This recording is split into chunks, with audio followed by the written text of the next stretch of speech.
que la noche es corta, va a empezar la grabación. Recuerden, por favor, no interrumpir, las preguntas van al final. Levanten las manitos para que sea lo más ordenado posible. El que no quiera decir las preguntas a viva voz lo puede escribir en el chat, se van a leer igual las preguntas y todo lo que se va comentando y la comidilla entre medio también se va a comentar. Como les dije hace un ratito atrás, Marcela está a cargo de los controles y del chat, la Fernandita está a cargo de las manitos, y esta noche vamos a tener una mágica ponencia. Don Ricardo Vallejo nos va a presentar la cultura celta y él nos trae una sorpresa, así que esa sorpresa vamos a dejar que él la presente. Buenas noches y bienvenidos a la noche de Google. Muy buenas noches a todos, muchas gracias por estar aquí. Yo voy a hacer la presentación de mi amiga y colega, Candy Araya. ¿Y por qué colega? Porque ella estudió este tema, ha avanzado harto, un montón, me alegro mucho por ella. Y este trabajo que realizamos, vamos a presentarlo con mucho cariño para ustedes. Nos demoramos un resto, pero ya salió hoy día. Así que dejo a Candy para que salude y comenzamos. Desmuteate. Desmuteate. Ya, sí, quería saludarlo, presentarme para los que no me conozcan. Nosotros con Ricardo nos conocemos hace un tiempo y compartimos el gusto por la cultura celta. Ahora, son hartas cosas de la cultura celta, tratamos de resumirlo en 3 PowerPoint, pero la verdad es que da para mucho, mucho, mucho más, entonces está muy resumido. Y yo desde ya pido disculpas si en algunos aspectos tengo que leer, porque es demasiada información que no he logrado, por supuesto, memorizarla ni internalizar. Entonces, hay algunos aspectos que tengo que leer porque, de algunas notas que tomé, así que espero comprender esa situación, pero es demasiada información que está súper concentrada, y después al final también les daremos unos tips, algunas cositas que hemos preparado para ustedes, y comentarle que también con el colega Ricardo ya comenzamos con un curso de runas celtas, así que estamos bien imbuidos en esta cultura, nos estamos tratando de culturizar lo que más podemos, de llenar de toda la información, porque de verdad que esto es una cultura por descubrir maravillosa. Eso. Bien, Candy. Marcia, empecemos con los objetivos de esto. El árbol de la vida, Yggdrasil. Dale. Bueno, los objetivos básicos de esto, para mí, fuera de lo que está ahí, que es conocer los conceptos, los preceptos y la historia celta, y darle una visión histórica de lo que es. Es una visión histórica que está por descubrirse aún, se está descubriendo además. Candy va a tomar ese lado bonito de la parte celta, que es la parte de la magia, que es muy lindo. Y además que la idea es masificar la información que tenemos, ampliarla un poco más, desmitificar algunos conceptos y algunas cosas que se creen de la cultura, que no son así. Y motivar a más de algunos a buscar información de lo que son los celtas, porque hay algunas informaciones de que se manejan, que son muy entretenidas. Hay mucha historia, hay mucho encuentro con la naturaleza, sobre todo. ¿Seguimos, Marcel? Bueno, el contexto histórico se traduce en que son muchos pueblos con una misma tradición mitológica, pero con diferentes lenguas. Ellos vivían en el norte de Europa, después vamos a ver un mapa, creo que está más adelante, en donde ellos poblaban desde Britania hasta la Galicia turca. O sea, todo el norte de Europa estaban presentes los celtas. Son como primos hermanos los vikingos, ¿eh? Por ahí andan. Son muchos clanes, muchas familias, se dividían en clanes además. Pero hay un dato interesante que no está ahí, que es un dato de un descubrimiento arqueológico hecho el 24 de enero de 1890 por arqueólogos rusos, que encuentran un mono tallado celta con una data de 12.500 años. Con 12.500 años ustedes se imaginarán que es más antiguo que la pirámide de Giza. Estamos hablando de una cultura mucho más antigua de lo que creemos.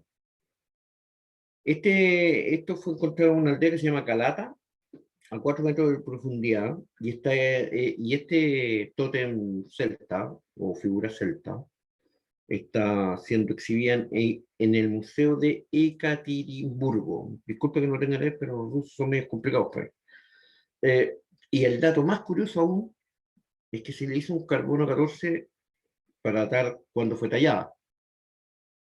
Pero la madera de donde fue tallada era más antigua todavía. Se estaba hablando no, me dice la Carmen que no escucha nada. ¿Me escuchan ustedes? ¿Dedo? ¿Sí? ¿Me escuchan? Sí, Ricardo, se te escucha bien. Quizás a lo mejor hablar un poquito más cerca del micrófono, Espérate, es que estoy un porfa. poquito incómodo, porque no estoy ni siquiera en mi casa. Estoy en la casa de una amiga, porque en mi casa no pude hacer el envío. Me echaron de la casa. Eh, bueno, pero como estaban diciéndole, el árbol donde fue tallada tiene una data de 12.650 años. O sea, estamos hablando de una cultura mucho más antigua.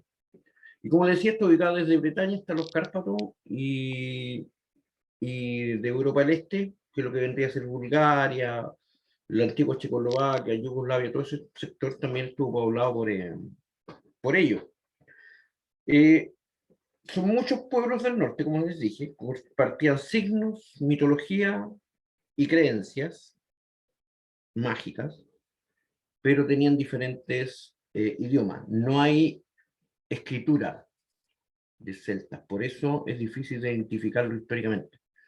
No hay una escritura sánscrita como la sumeria, por ejemplo, o la egipcia, ni la etrusca, que es lo más cercano que tenían. Pero sí dejaron muchos dibujos en cuevas y en muchos lugares. Los dolmens de Stonehenge, por ejemplo, son celtas, en realidad son druidas. Y ahí voy a hacer la diferencia después entre druida y celta, porque los confunden un poquito. Pero con esto nosotros más o menos podemos armar un cuento en el cual podemos identificar más o menos en qué creían, cómo vivían y cuál era su vida cotidiana en estas aldeas divididas en clanes. Pasa la otra, por favor.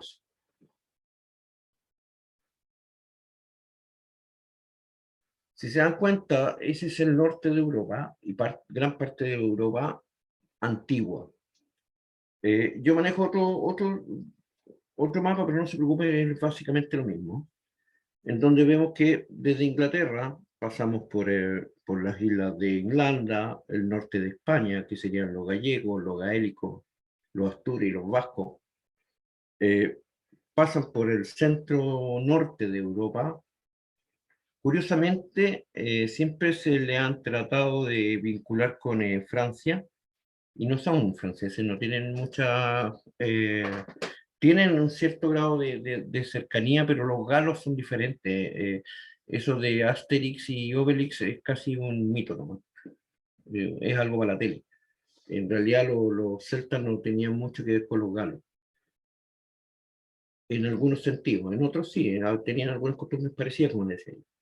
Pero más fuertemente en el norte de Europa,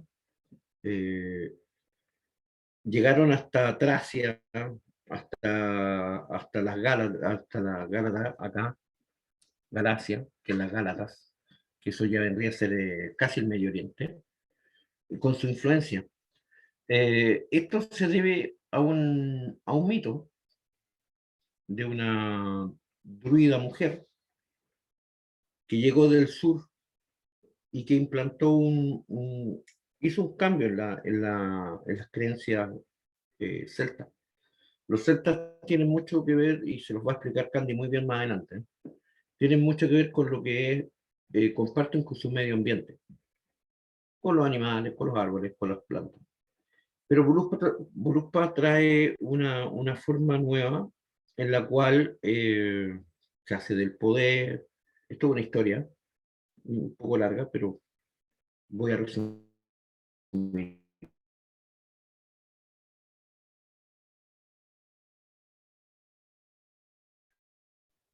Ricardito, ¿me escuchas? ¿Perdón? ¿Se te quedó pegado la señal?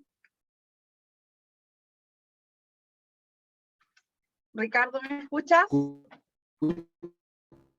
No se te escucha.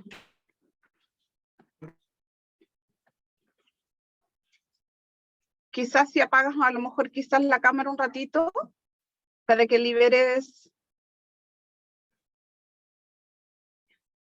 ¿Me escuchas, Ricardo? Dame un segundito que les voy a hablar por WhatsApp.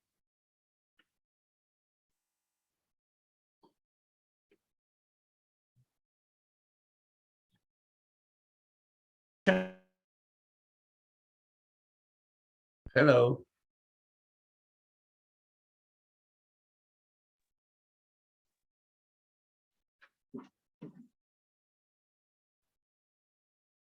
Ahí va a volver a entrar, ¿ya?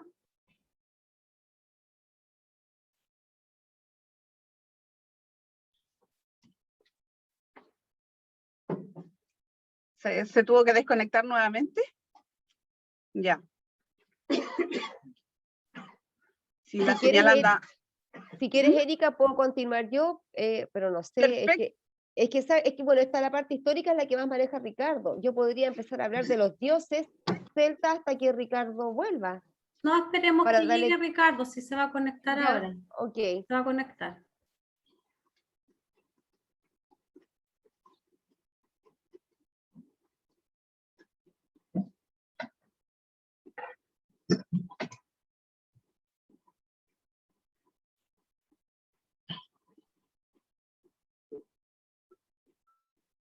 ¿Se conectó? ¿Marce? Está en eso. Den un poquito de paciencia, chiquillos, por favor, ya. Estas cosas suceden cuando son así en vivo. Y las redes, el clima, el frío, anda a saber qué pasó. La señal, porque nunca ha tenido problemas Ricardo, pero está siempre hasta desde su casa. Sí, exactamente. Sí, po, ahora no está. Ahora no. Ay, Dios mío. Bueno, pero igual los invito a mirar el mapa, no sé qué le Sí. encuentran ustedes de extraño en la parte donde está Galicia. Pero ahí la Candy que nos relate del mapa. Un poquito, si puedes. Mientras esperamos a Ricardo y si nos enseña, porque vemos el mapa pero no lo entendemos. Claro, Sí. lo que pasa es que yo del mapa esta parte yo no manejo mucho porque este es un tema que Ricardo domina más. Sí, Entonces, por eso lo habíamos dividido esta parte así con Ricardo. Entonces, claro. no podría seguir, pero como viendo, es como la parte norte de Europa, incluso aparte de España, Francia y parte de España, donde están los Sí. celtíberos, más o menos, esa es como la parte que dominaba a los celtas, porque los celtas no eran un puro pueblo, eran varios. Estaban los Claro. celtíberos, los bretones, los galos y los Me helvecios. cayó la señal. Entonces, ahí Sí, llegó. Ahí llegó. Se me cayó la señal. Lo que pasa es que no estoy en casa. No, si lo entendemos. Sí. Estoy con una wifi un poco más lenta. Ya, nos dele como 5 minutos, así que dele nomás. Ya, no, lo que les decía yo, que ¿por qué llegan al Medio Oriente? Porque parte de los celtas se autoexilian hacia el oriente después de que Volúpaín, ¿cómo lo podríamos decir?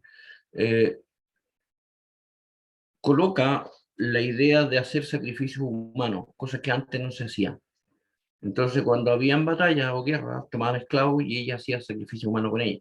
Y eso a los druidas en general no les pareció. Entonces se emigraron al oriente, hasta Galacia, que es las Gálaras que conocemos acá, que es Turquía en el fondo, y toman fuerte en Turquía y vuelven a sus lugares de origen y retoman lo que era la creencia ancestral, que era nada que ver con eso. Por eso llegan hasta Turquía.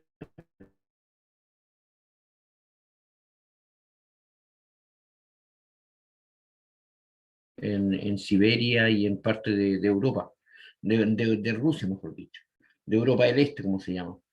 Es por esta inmigración. Mi conexión dice que es inestable. Denme un segundo. Ya, ¿me ven? ¿Me escuchan?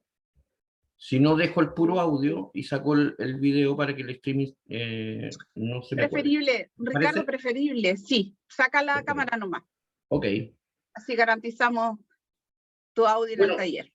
hay otro contexto histórico que lo da Pausanias, que es un historiador y geógrafo griego del siglo V a.C., que describe a los pueblos celtas como hábiles guerreros y jinetes, feroces en batalla y muy unidos en sus creencias. ¿Por qué son muy unidos en sus creencias? Porque ellos forman clanes. Ustedes recordarán, los clanes escoceses son una consecuencia de la cultura celta. Heródoto, por otra parte, historiador y geógrafo griego, porque no es romano, ojo, en el 480 denomina a los pueblos del norte y del norte de Europa como celtas. Él los bautiza como celtas.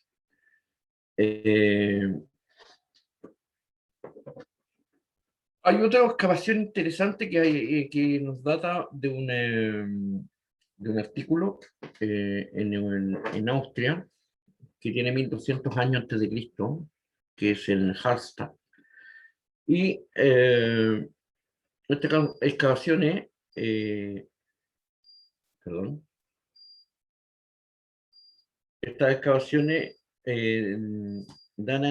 entregan algunos objetos realizados por la cultura celta en el norte de Austria, que se supone que son los Alpes. ¿Ya? Pasemos a la organización social, por favor.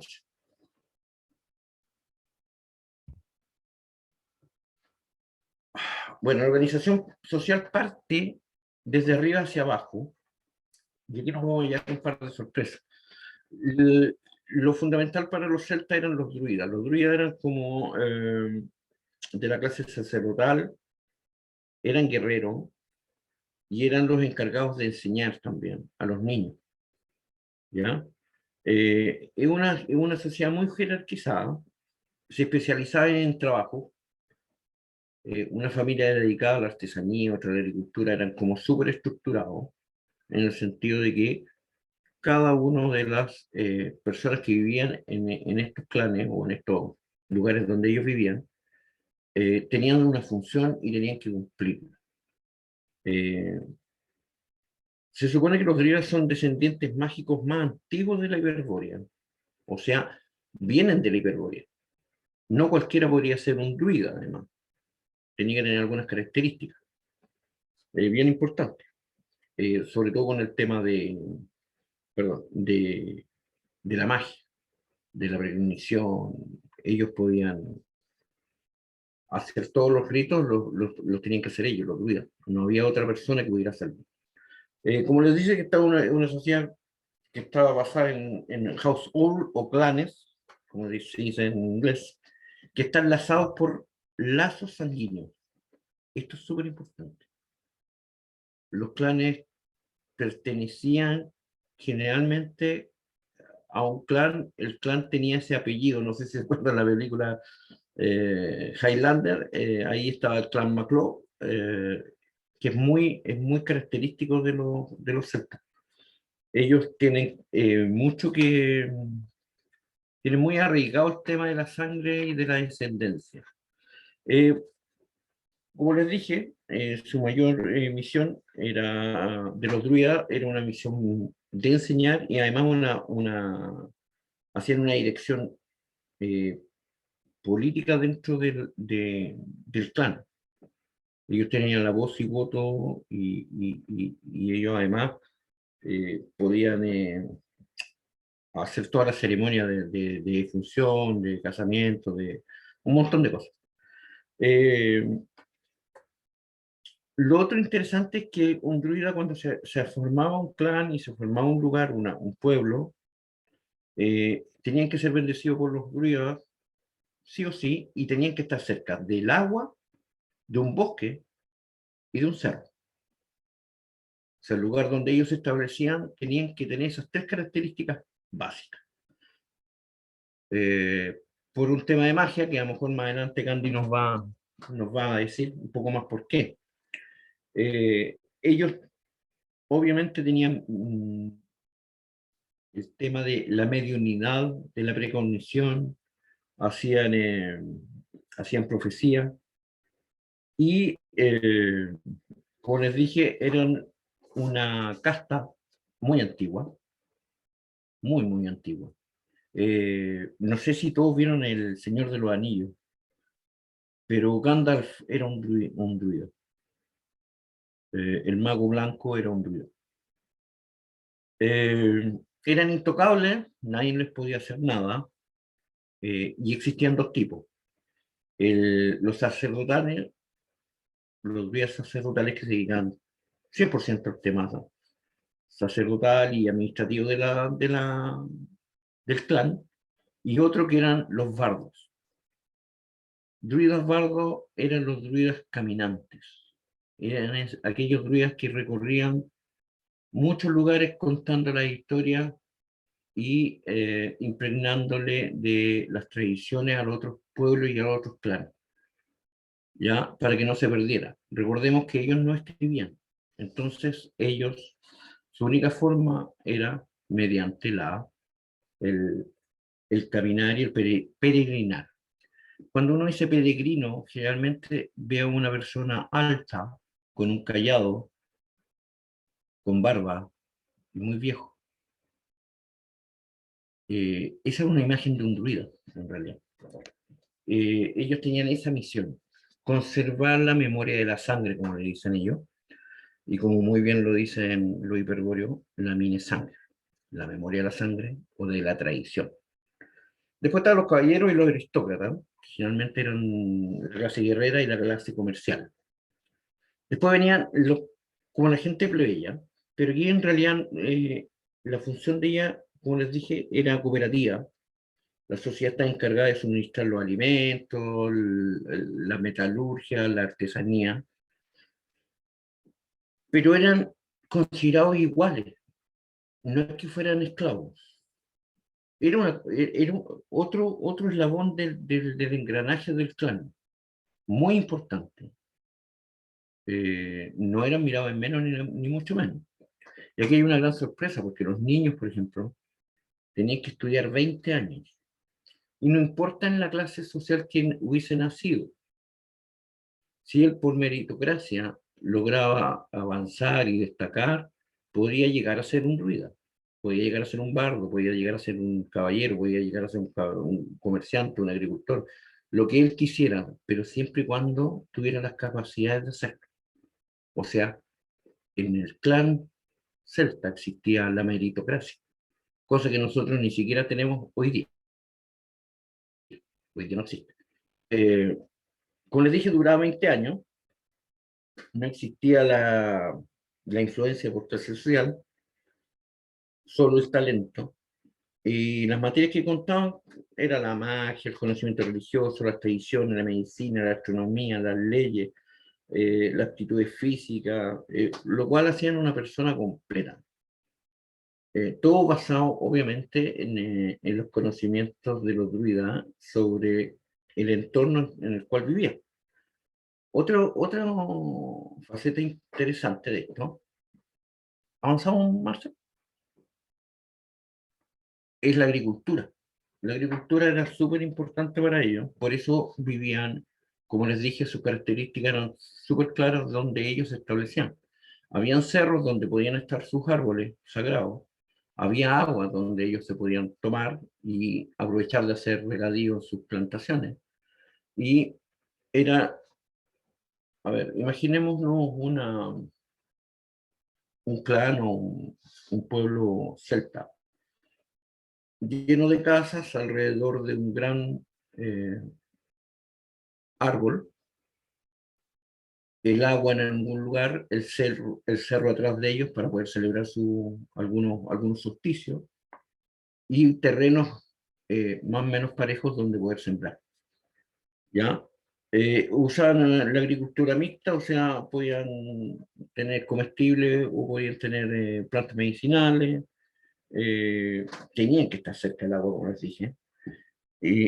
Además, los productos que salían de ahí se iban al ágora, que el ágora era el mercado, o el típico mercado donde uno va a comprar, que hasta el día de hoy existe, que es tradición de ir a comprar la fruta a la gente que la vende. Además, tenían lugares artesanales y cada una de los clanes cada clan tenía como una ciudad que era su capital. La mujer, la mujer tenía una gran posición dentro de la sociedad celta. Eran guerreras, muy parecidas a la guerrera vikinga. Tenían derecho a la legalidad de la propiedad. Eh, Tenían los mismos derechos que cualquier guerrero, cualquier aristócrata. No así, no tenían los mismos derechos sí que un druida, porque como vamos a identificar, los druidas eran como especiales. Merlín era un druida, por ejemplo. Habían sí mujeres que hacían magia, y que hacían no magia, en realidad eran como las doctoras, porque obviamente sanaban a los guerreros o a los niños cuando se enfermaban. Ellas tenían esa capacidad, ellas se especializaban en eso muchas veces, o eran guerreras, o aportaban desde cualquiera de los puntos que eran necesarios tener dentro del engranaje de la tribu. Recordemos artesanía o cualquier otra. ¿Pasamos a la otra? Bueno, yo algo les hablé de los bardos, que eran los nadadores, los juglares, como se llaman, pero eran, yo siempre lo imaginé como se los dije, eran peregrinos, eran gente que iba por los poblados contando la historia y conservando la tradición del pueblo celta. Sabían muchos idiomas porque tenían que visitar varios pueblos que no hablaban las mismas lenguas. Así que sabían mucho, se preparaban mucho. Un bardo se demoraba más o menos 12 años estudiando diferentes cosas, junto a los druidas. Eh, Se tenían que aprender unos poemas históricos de memoria para poder contarlos con lujo de detalle. Eran como los juglares, como lo que se conoce los juglares hoy día, eh, que se vieron mucho en la Edad Media, que iban castillo por castillo cobrando y contando historias medieval. Disculpa.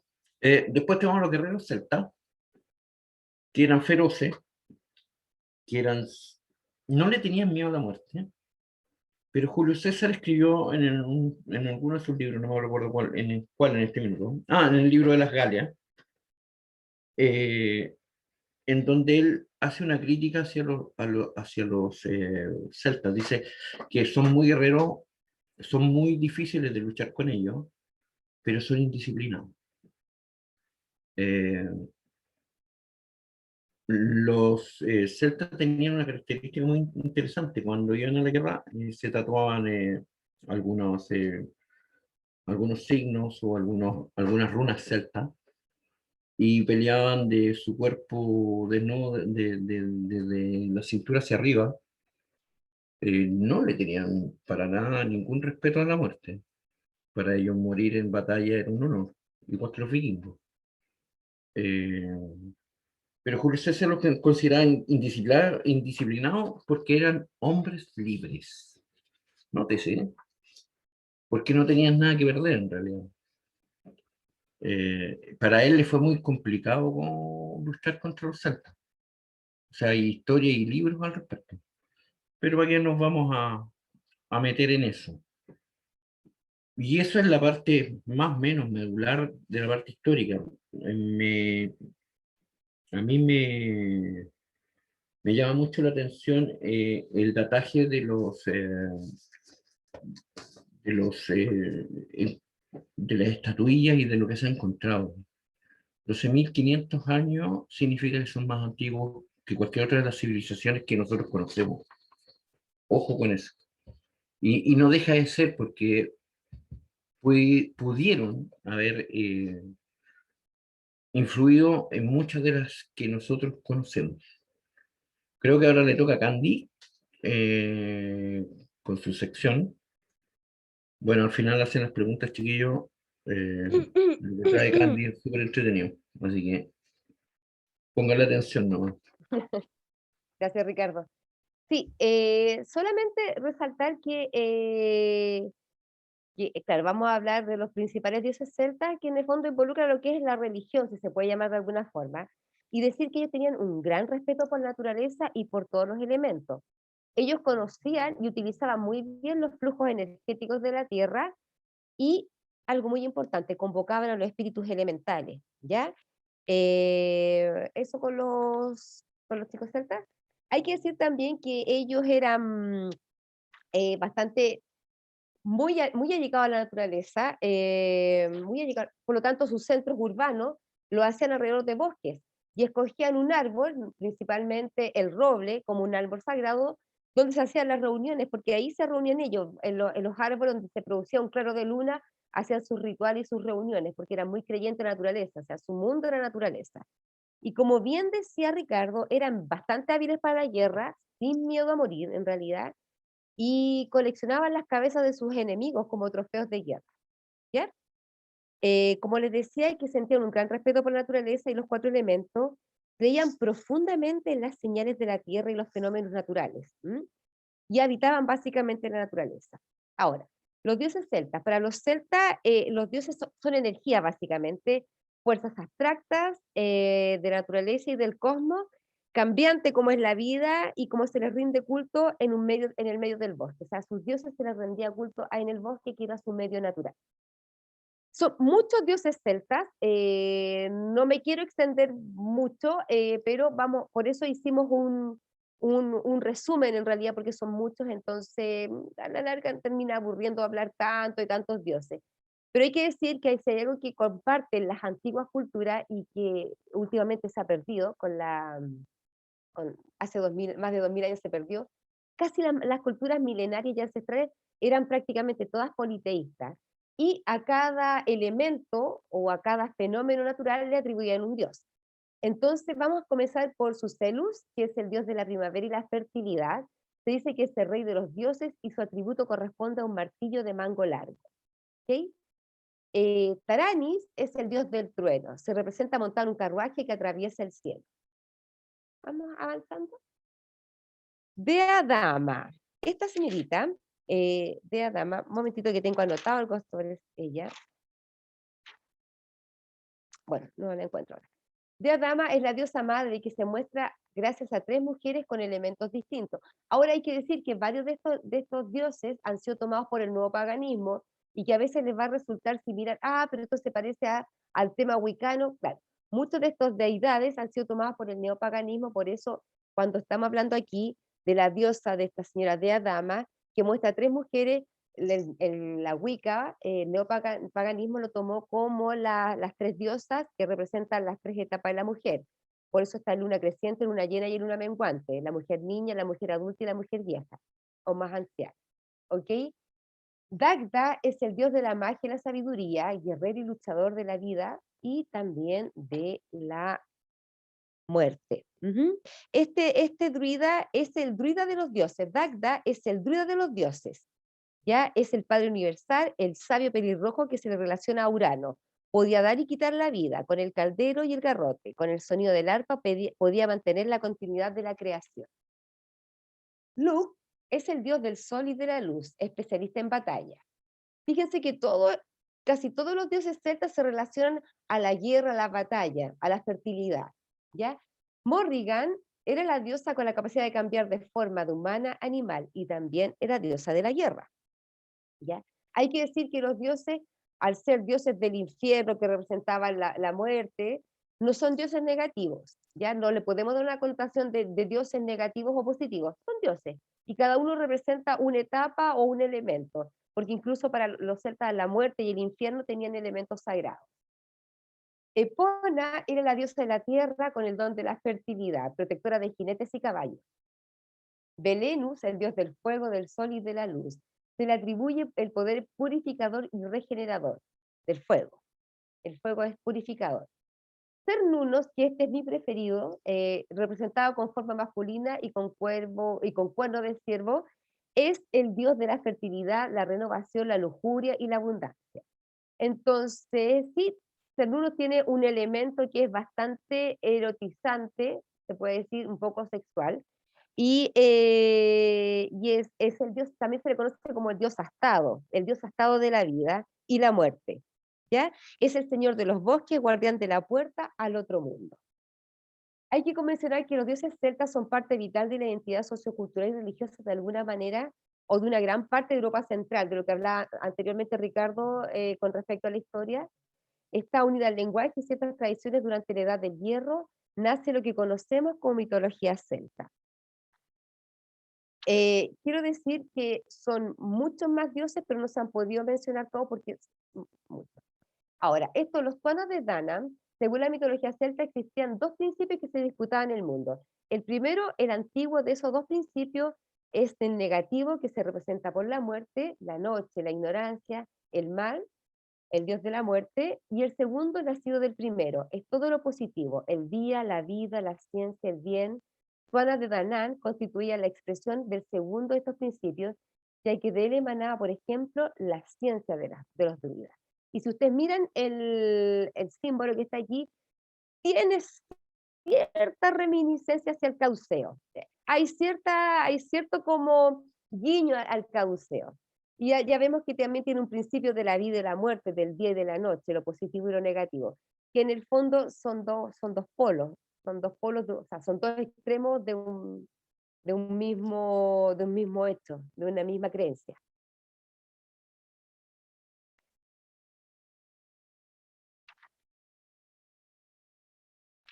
Ricardito.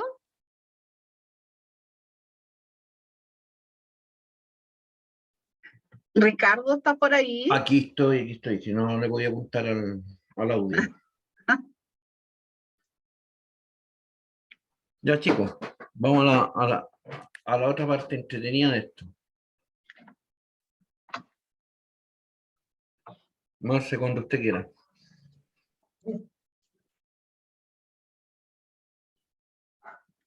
Marce.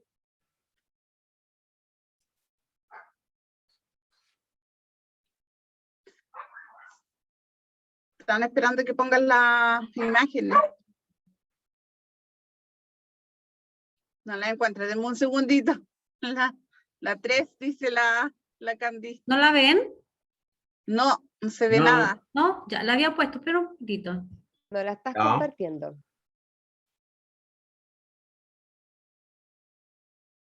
Ahí sí, Marce. Runas celtas, no, pero eso le tocan a Candy. ¿Y las runas vikingas? Me toca a mí.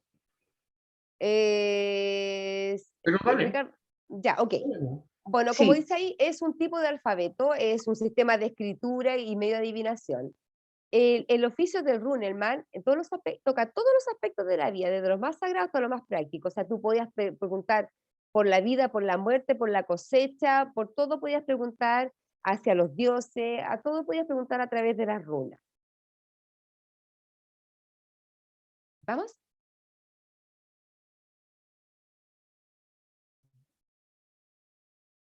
Sigamos a la próxima, que ahí es donde viene todo ya. Aquí están las runas ya. Entonces, cada runa tiene un significado. Espérate, Marce. Espérate, Candy. Esas son las runas vikingas. ¿Tú hiciste runas vikingas o hiciste las runas? No, celtas? hicimos las runas vikingas. Dale con las runas. Perfecto, hazlo.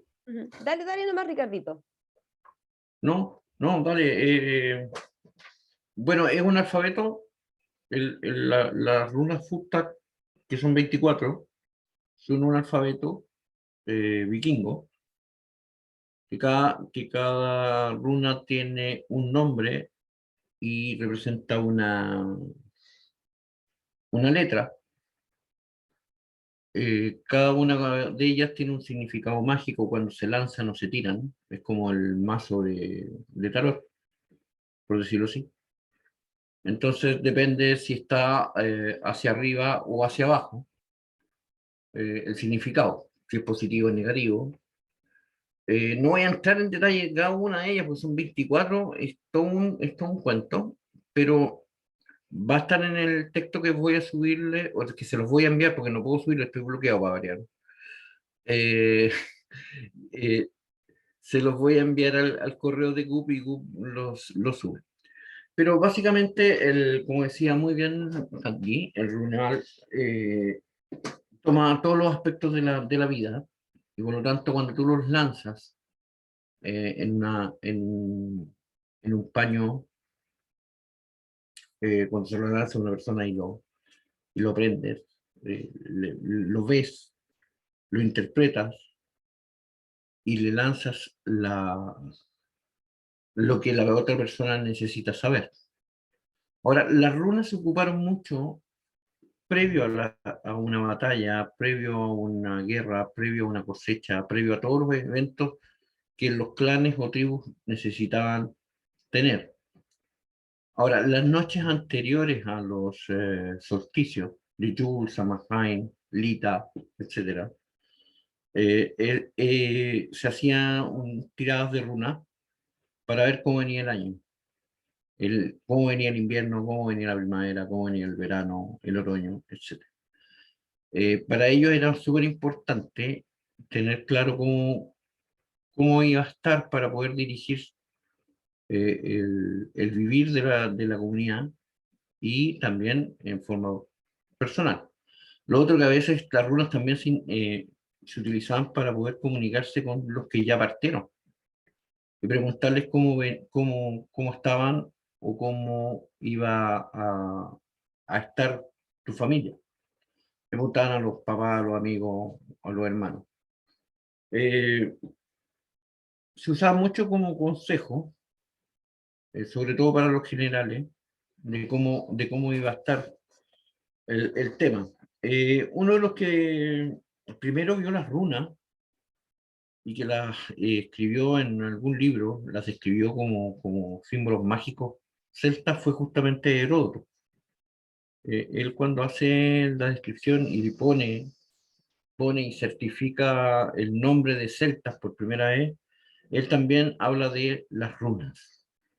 Eso lo hizo en el año 800 más o menos, porque estuvo en una tribu donde encontró descendientes celtas, la tribu escita, para ser más exacto, en donde le lanzaron los dados a Heródoto, los dados o las runas, porque depende. Las runas son hechas a mano, en cortezas de madera, eran quemados los símbolos y servían como tablilla. Hasta el día de hoy se sigue utilizando las runas. Las runas se utilizan para adivinación o lo mismo que se usa el tarot, básicamente. Hay runas más importantes que otras. Otala, por ejemplo, o Odal, es la runa más importante de todas, porque tiene que ver con la propiedad, con la herencia, y es la runa de la sabiduría de Odín, que es básicamente lo más importante que tiene. Para mí es la runa más importante de todas. Hay otras que son también importantes, que son de protección, TIR, un montón Es muy largo el tema de las runas porque va a depender quién las lance y quién pregunte. La intención de pregunta es muy importante en la runa. Si tú vienes a consultar las runas con una mala intención, las runas probablemente te van a dejar en evidencia. ¿Qué es lo que quieres? Tienen un poder bastante incontrolable. Es muy difícil de poder manejar las runas, mágicamente hablando.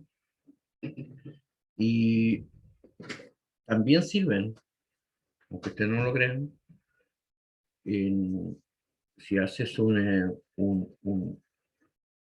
sector de protección, te sirven de protección para tu casa, para tu familia, para ti, etc.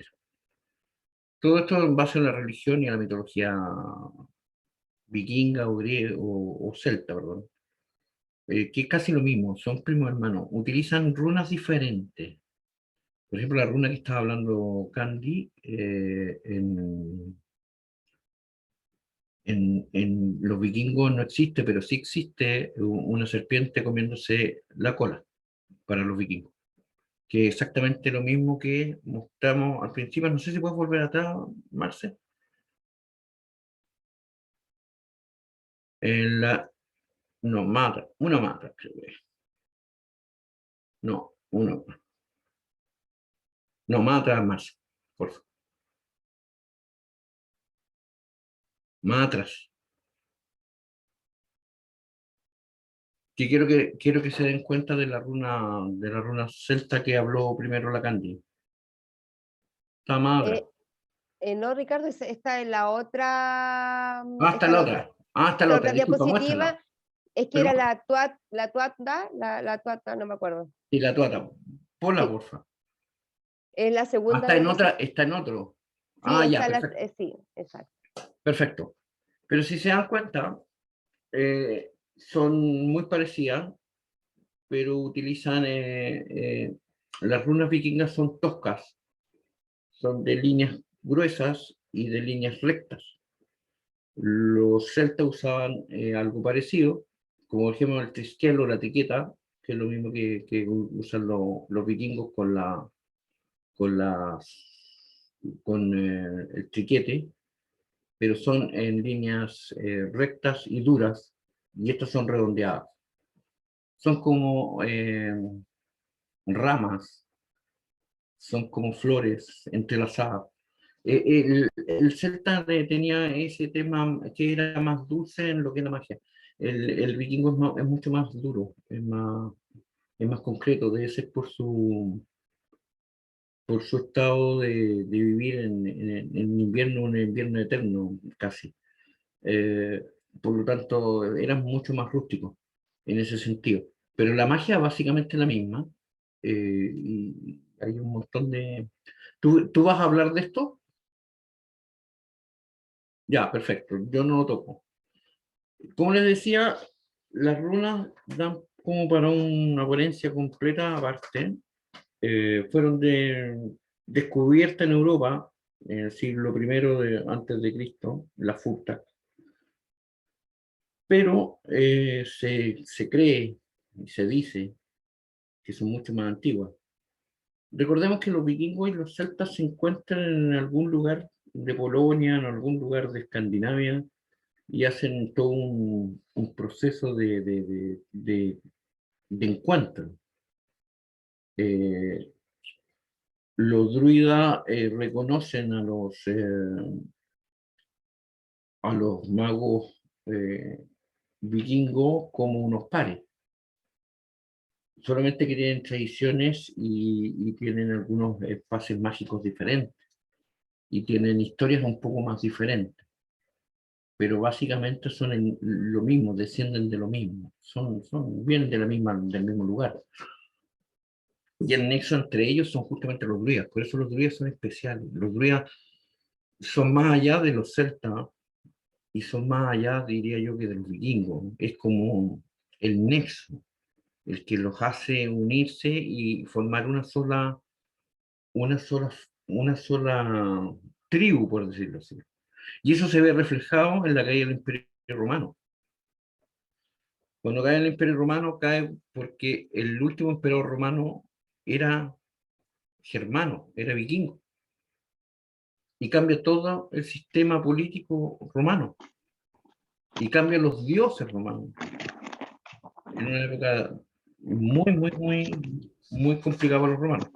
Pero bueno, pasemos a lo que va a hacer la Candy. Más encima traemos unas cosas bien entretenidas para el final, así que.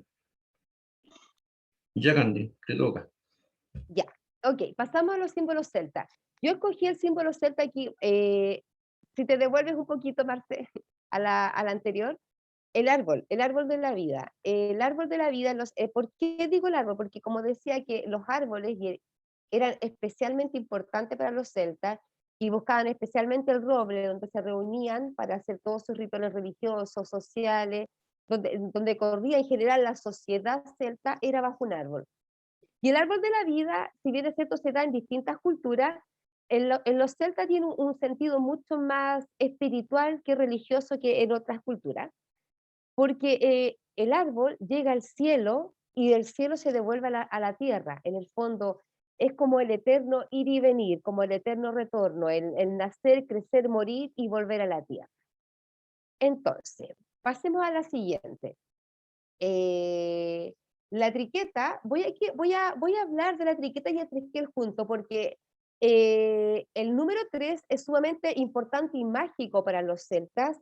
Para ellos representa las tres etapas de la vida: nacer, vivir, morir, el pasado, el presente, el futuro. O sea, todo se relaciona con el 3. Entonces, el símbolo, la triqueta y el trisquel representan lo sagrado del número 3 para los celtas: el cuerpo, el alma, el espíritu, la vida, la muerte y la reencarnación. Entonces el eterno ir y volver a esta tierra.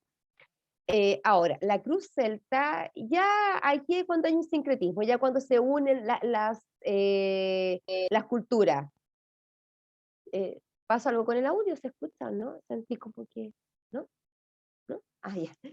Entonces, y aquí ya hay una unión de culturas ya con los cristianos, qué sé yo, que al final termina siempre mezclándose, y fue introducida por Saint Patrick, que es el patrono de Irlanda, y a quien se le debe la fiesta de Saint Patrick, que ya todo el mundo conoce, se la asocia con el trébol, el trébol de 4 hojas, y qué sé yo, y las celebraciones ya más occidentalizadas que tienen que ver más que nada con beber cerveza, pero está más relacionada con Saint Patrick.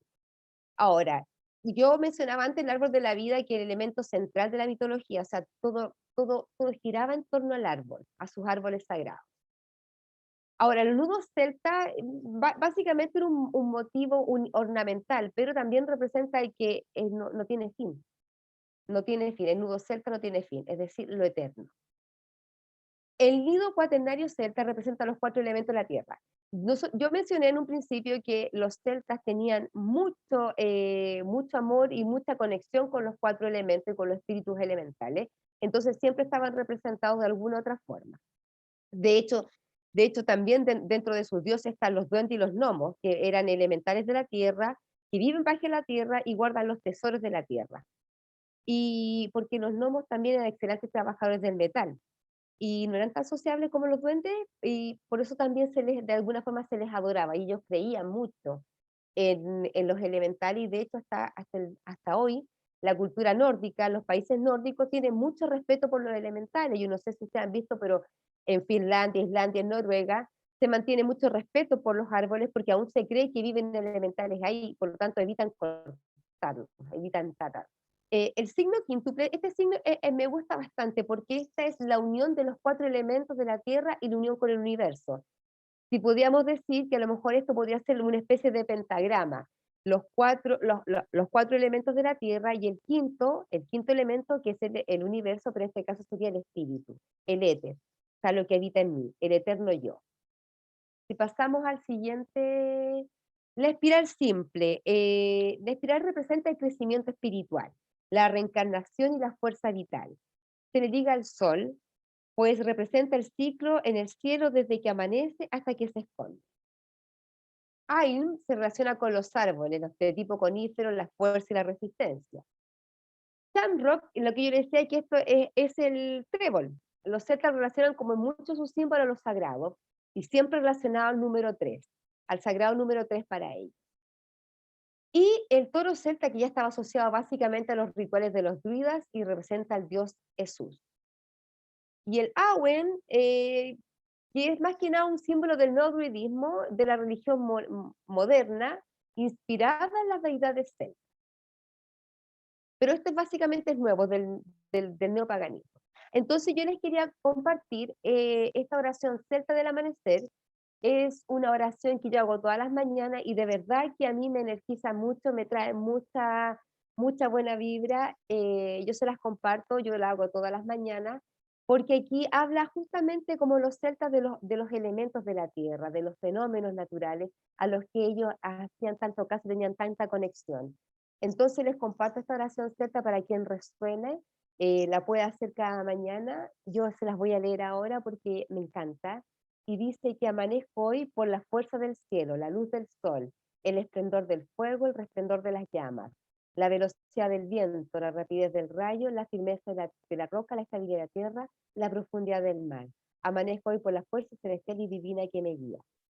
Como ven, aquí ellos en su amanecer dan gracias a todas las deidades, al cielo, al sol, el fuego, las llamas, el viento, el rayo, la roca, la tierra, y a todo lo que le daba su sustento y su fuerza y su energía.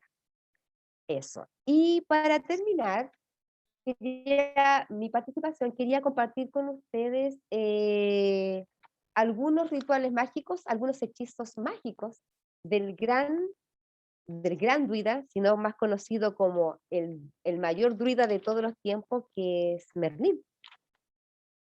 Merlín es el gran druida. Un momentito, acá lo tengo. Acá lo tengo, sí.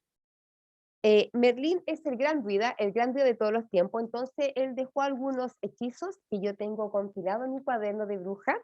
No los voy a compartir todo, pero sí les voy a dar unos datitos, como esto queda grabado, pueden tomar nota si les resuena, ¿por qué no?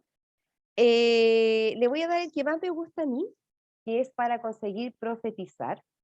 Esto antes lo usaba mucho los calderos, ¿ya? Esto ha ido ustedes ya saben que esto va de generación en generación, de boca en boca, se va transmitiendo la transmisión oral y la sabiduría ancestral.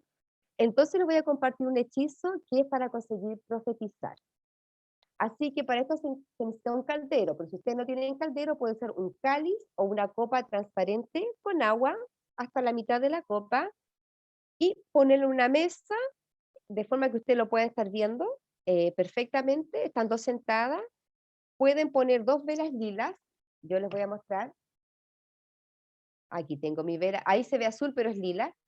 Son 2 velas lilas que se ponen uno a cada lado del cáliz o de la copa, y se enciende un incienso del que ustedes quieran, se concentran y dirigen la atención al fondo del caldero con las manos puestas suavemente a ambos lados, se respira con suavidad sobre el agua y se dice: caldero, revélame lo que busco. Gran Madre, abre mis ojos también, para que pueda ver realmente.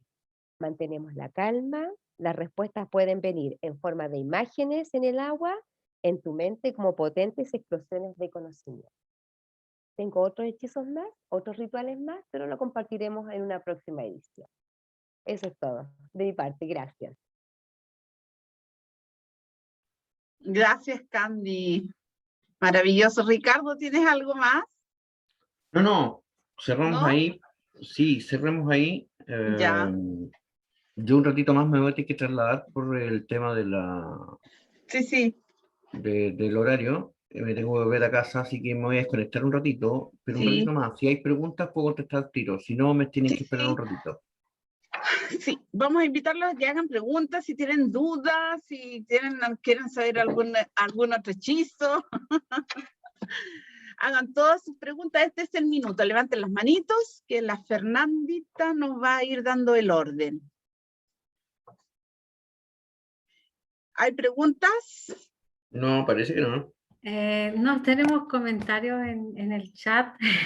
Ahí, ya, dele nomás, Marcela. Comentario, bueno, aparte de las buenas noches, don Manuel dice la niña que está hablando, me encantó, muy simpática.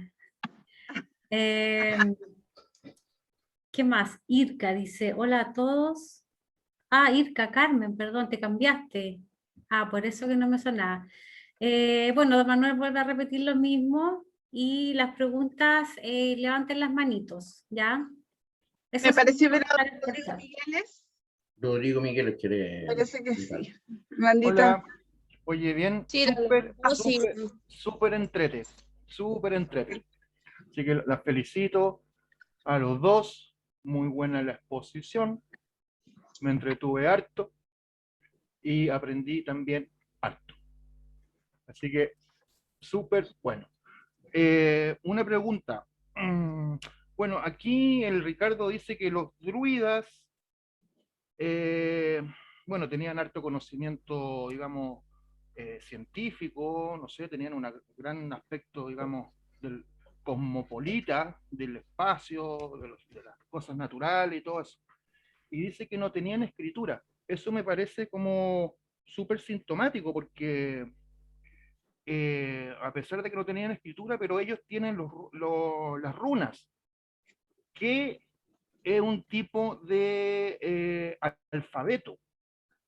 Se Entonces, transformó, Rodrigo, mira, sí, las runas Furtak, que son vikingas, que no son celtas propiamente tal, son vikingas, se transformó en un abecedario. Pero eso fue un siglo antes de Cristo. Antes se utilizaban solamente como mensajes, no sé, ponían en una cueva algunas diciendo que ahí habitaban osos, por ejemplo. O dejaban por aquí pasó alguien nuestro, ¿me entiendes? Pintura rupestre, pictografía, pero desde el siglo I antes de Cristo ya se transforma en el Furtak como abecedario. Hay varios tipos de runas, hay varios tipos de Furtak. Hay un Furtak tardío, uno nuevo, hay uno moderno, hay varios tipos, pero ya, el básico es el Furtak que es de 16 runas. Luego se agregaron 8. Y al agregarse 8 ya se transformaron casi en un abecedario, porque si te das cuenta, nosotros tenemos, si no me equivoco, 32 letras. Es que el español es diferente, pero ya 32 letras. Ya teníamos 24 con el Furtak. Y esto se transformó entonces ya después en imagen, que es el signo, en un significado y en una letra, que es lo último que entra en las runas. ya, Se le da esa letra para empezar ya a desarrollar un poco más la universalidad del mundo vikingo en el uso de las runas, para unificar criterios en el fondo, para la lectura de ellas o como lectura entre ellos para poder saber eh, algunas cosas. Recuerda que en el siglo IX aparecen los vikingos, pero los vikingos hace mucho antes, inclusive se supone que llegaron antes que Colón a América. Ellos iban dejando mensajes. Es como los chilenos cuando salen al extranjero, bueno, y te dejan un mensaje, yo estuve aquí, ¿ah? Por decirlo coloquialmente. Para eso empezaron a utilizarlo, para las rutas de comercio y para las rutas de guerra, ya. para lugares peligrosos o lugares sagrados. Y también tiene Eh, otra connotación, en la connotación de la adivinación. fuera de eso, se empezó a utilizar a partir del siglo I antes de Cristo, de la forma que te digo yo. Antes era como parte del folclore, de la mitología, era como para adivinar, para como Ya. saber cómo le iba a ir, etcétera. Era más místico. Hubo una transformación ahí en cuanto al significado de la runa. Exacto, porque se le agregaron 8 nuevos, 8 letras o 8 signos nuevos. Y ahí fue donde se transformó. Cuando los escandinavos bajan y se encuentran con los germanos, que eran como su hermano, ahí se agregan 8. No, ahí se agregan 4. Y las otras 4 se les unen en las islas de Britania con los pictos. Los pictos agregan 4 más. Que los pictos siguen la tradición celta de Irlanda, que es lo que más cerca tenían, pero ellos también agregaron 4, entonces agregaron 8 letras. Ojo, gracias a esa unificación se unificaron todos los pueblos del norte de Europa. Y gracias a eso cae el Imperio Romano. Buen dato. No es casual. No, Tiene un gran significado. claro. Por eso la cristianización de los pueblos celtas o pueblos del norte nórdico fue salvaje. Fue casi lo mismo que sucedió en América Latina con la llegada de los españoles. Oye, y cuando, Se hizo exactamente el mismo proceso. y cuando Lo que pasa es que se replicó en América. Ya, Sí, claro. Candy, dime. Perdón que los interrumpa, pero no me puedo quedar más tiempo, entonces me quería dar las gracias por esta oportunidad de presentar. Creo que quedan muchos temas pendientes. Ya volveremos en la segunda parte ya con el estudio y el uso de las runas y más hechizos, pero yo no me puedo quedar hasta más tarde ahora, pero solamente agradecer a mi compañero y amigo, gran amigo del corazón, Ricardo, y a todos ustedes por la paciencia de escuchar. Y espero de corazón que les haya gustado lo que preparamos para ustedes. Lo hicimos de la mejor forma posible y nada, yo quiero despedirme y especialmente agradecer por este espacio, por el tiempo, la paciencia y por la buena onda. Espero que Gracias a ti. en otras charlas, sí, porque a mí por lo menos me encanta. Dalo por hecho que te vamos a dejar invitada porque quedamos con hartas dudas ahí. Queremos seguir sabiendo sobre todo de los... Yo puedo ayudarlos con el tema de la magia. Ricardo, Sí.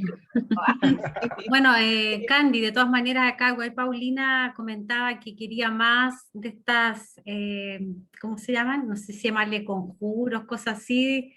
Sí, ella dice que quería más, mucho más. Por favor. podemos hacer una segunda parte con hechizos. Y ya cuando tengamos el tema de las runas con Ricardo, hacer runas y hechizos. Obviamente siempre, la brujería blanca y negra no existe, la magia blanca y negra no existe, todo es magia. Ahora, recuerden que lo que usted hace, asuma que todo es causa y efecto. Exactamente. ¿Ya? Entonces, Sí, muy... nada, No, dale. así que eso, yo me despido, les mando un beso enorme y nos encontramos en una próxima oportunidad. Adiós. Gracias, Candy, a ti. Que tenga un lindo fin de semana. Ustedes también descansen y abríguense. Gracias. Que el frío. No, después viene el gupeando, no vamos a descansar esta noche. Chao, Candy, gracias.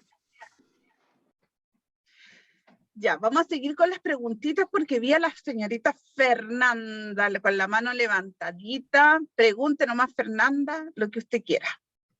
Ahora sí, ahora me va a tocar a mí. No, Sí.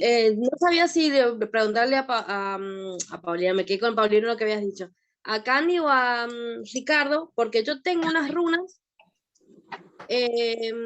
y lo que no sé si eso se usa o por qué significado tiene tenerlas, porque yo realmente no las compramos en una feria, nos las regalaron con otra compra y nos quedaron, tiene una mi esposa, uno yo, pero yo no sé si es algo, tiene significancia, si hay que llevarlas, qué se hace con las runas, no sé, Ricardo, ¿vos qué me puedes decir? Muéstramela. Es que no sé cómo va. A ver. Ay, ¿Cómo es? ¿Cómo es? Ponlas en la cámara. es Descríbemela. como una U o vale. una N. ¿Es una E? Y esta, una N, parece una N o una U, porque no sé cómo está puesta. No sé si es así o es así. Las veo. Ese es Gurus, si no me equivoco. Bueno.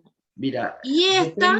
depende mucho de la intención de cómo, esto es como todo en la vida. Si te la regalaron de buena onda, te van a traer buena onda. Claro. Si te la dieron con mala intención, vas a tener problemas. Ahora, yo creo que me la intención. Mi recomendación es que las entierres en la tierra una noche de luna llena y al otro día las laves con agua y ahí las puedas usar. Bien. Ah, mira. Bueno, y la otra es esta. A ver si se ve ahí. Que Otala, Otala. que la anoté, la canción Otala. Sí, es la runa para mí más poderosa de todas. La runa bueno, esta es de María. es de sabiduría. Es de mucha claro, sabiduría. es lo que mencioné. Bueno, entonces Pero, hago eso. pero es una se runa, puede es usar, una runa muy inestable. Por eso como mi marido. yo preferiría que la consagrara ahí, como te dije. Pero en luna llena, Luna llena. Bueno, esa era y mi bajo pregunta, tierra, saber qué podéis con esto. y bajo tierra, Bien, bien, Ay, bien, bien, para impecable. bien. energía. Gracias. Gra- Eso. De Gracias, nada, Felipe. Fernandita. De Oye, nada, Felipe. Ricardo, antes que te nos desaparezcas, quiero Es que hacerte tengo que una volver, si no me pueden multar. Estoy fuera de horario y tengo que Sí, trasladarme pero desde aquí a mi casa. bien cortito. Oye, los sacrificios, Los sacrificios hacían están sacrificios. consignados en alguna de las, ¿cómo se llama? De las celebraciones, como el Yule, Blita, Samhain, que en algún minuto podemos conversarlo, pero básicamente sus sacrificios son un árbol que se consagra, que se llena de flores de muérdago y de muchas cosas, Ujú. de flores, pero eso fue hasta un minuto. Después hubo un quiebre y después una vuelta atrás. Siempre hay quiebre. Ustedes se acuerdan que un faraón egipcio que transformó la religión egipcia, bueno, en los celtas también pasó, Ya. que transformó un poco las celebraciones en un festín de sangre, pero eso fue un corto periodo. Ahora, corto periodo en la historia puede ser 100 años. Ojo. Sí. Por eso, en base a eso, la Iglesia Católica dijo que eran paganos y salvajes, pero no era así, no era así. Lo otro, un dato que se me quedó atrás, Stonehenge, Ujú. en Irlanda, es un lugar donde se reunían muchos druidas una vez al año en los solsticios de verano y donde esperaban a personas para curarlas, porque energéticamente en esa fecha se formaba como una bola energética dentro de Stonehenge y ellos podían curar a las personas y sanarlas de algunas enfermedades. Stonehenge es un lugar místico, Sí. muy religioso. eh, es un lugar inclusive de que se pueden apreciar algunas, se aprecian las Pleiades completas. Tiene conexión con las estrellas en Ujú. ese sentido. La estructura se llama Dolmech, en realidad, porque cuando hay una piedra parada, sola, frente al mar, por ejemplo, se llama Menhir, que eran piedras que se suponía paraban el oleaje y paraban el agua. Pero cuando habían dos Menhir y una parada y una piedra encima, se llaman Dolmech, que significa casa, que significa energía, que necesita un montón de cosas. Por eso Stonehenge es un dolmen redondo en espiral y termina en un dolmen pequeño, bajo, donde la gente se acostaba para ser curada. Es como que si hubiesen descendido por una espiral hacia el centro de la Tierra, una cosa así. Ujú. ¿Ya? Claro. Energéticamente es súper fuerte, súper fuerte. O sea, se han hecho estudios, inclusive, donde hay situaciones en las cuales se aumenta el magnetismo. Hay un tema magnético ahí, muy fuerte. Es un centro magnético que en algunas ocasiones muy, muy especiales se pueden hacer algunos rituales interesantes y que dan resultados. ¿Alguna otra duda, chicos? Porque tengo que ir. Pero me conecto después en mi casa para el gobierno, si quieren, A la si vuelta te quieren vayan. esperamos, Ricardo. Tenemos 15.000 preguntas que hacerte. Ya Dale vuelvo, nomás, anda, tranquilo. me voy a demorar unos 10, 15 minutos más o menos en llegar Ya, y Con me cuidado, conecto con ya. cuidado. ¿Vale? Vale, voy. impecable. Chau. Chao, Chao. chao. Bueno, vamos a dar entonces por finalizado el taller para que no estemos ahí esperando que llegue Ricardo 15 minutos. Así que todas las preguntas que hayan pendientes se las hacemos en el Gupeando. Exacto. Exactamente. Así que se va a dejar de grabar y vamos a empezar a gupear.